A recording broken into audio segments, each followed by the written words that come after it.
Now, I'm delighted to be talking to Debbie, who has a role as a...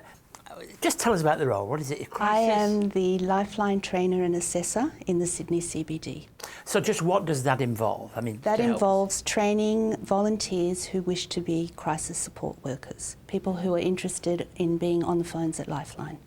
So you want to be on the phone. I mean, how much training is involved in that? Just as a... We run a very interesting course that takes about a year.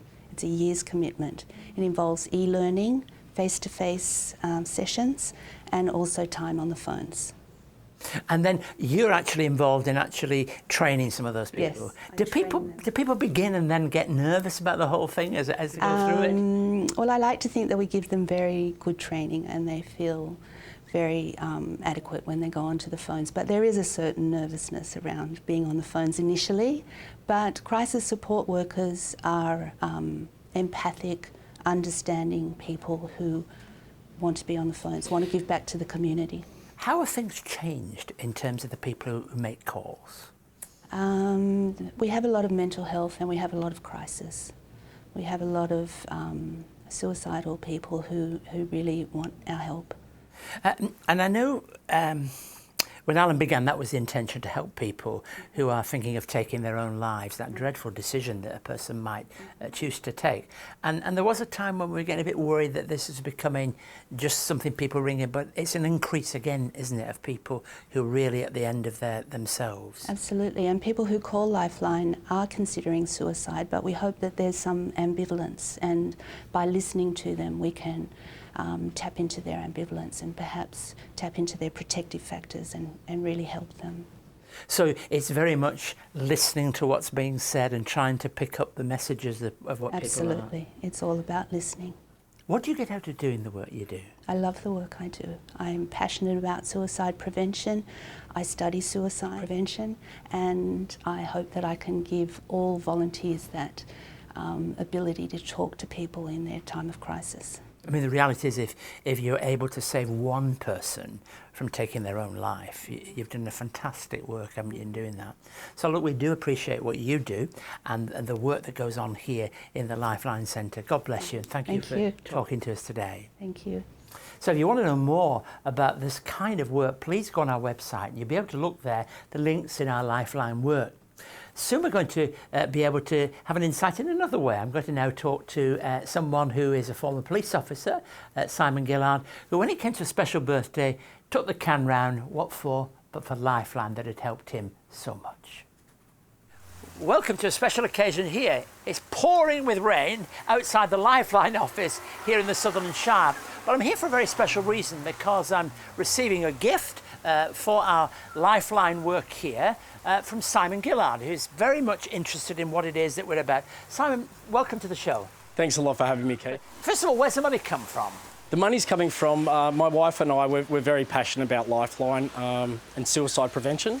I've been down that path myself as a former police officer, and I had a bit of an epiphany in regards to how I could help people. And part of that is that I started doing Lifeline presentations to the telephonists, and we decided to do a bit further to that, and that was that we had our 40th birthday party, and we asked our guests if they'd be happy enough, rather than us needing things, if they'd like to donate to Lifeline. And that's the way a lot of people think today, don't they? We've got plenty of things, let's do something with it. But this is specifically because you went through an experience. What was that? Experience, I've had 4 suicide attempts myself. On one occasion I did contact Lifeline, which helped me greatly. I was lucky enough to have a brother-in-law and sister-in-law in the ambulance and paramedics, so I did contact them at other times. But I found calling Lifeline was a partial reason that saved my life. And I'm so passionate, and these people with Lifeline just provide an amazing service, and they volunteer. It's just an amazing organisation. Tell me, as a policeman, because that was your career, it was. What was that part of the whole story, the kind of things you came up against? Yeah, I actually suffer from PTSD, and I formulated depression from my PTSD. So I have complex PTSD, and that's from the things I saw over my 16-year career as a detective sergeant in the police. And as things happen with PTSD, they mount and then they come out and they haunt you at a later time.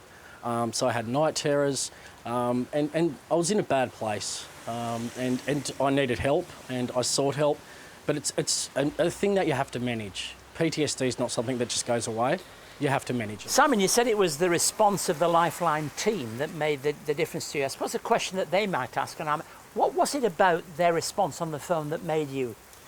Their response was, and it's such a helpful thing, is mindfulness and just bringing yourself back in the moment and thinking about that life really isn't that bad, that you can move forward, you can get better, you can be in the moment, settle yourself down and breathe.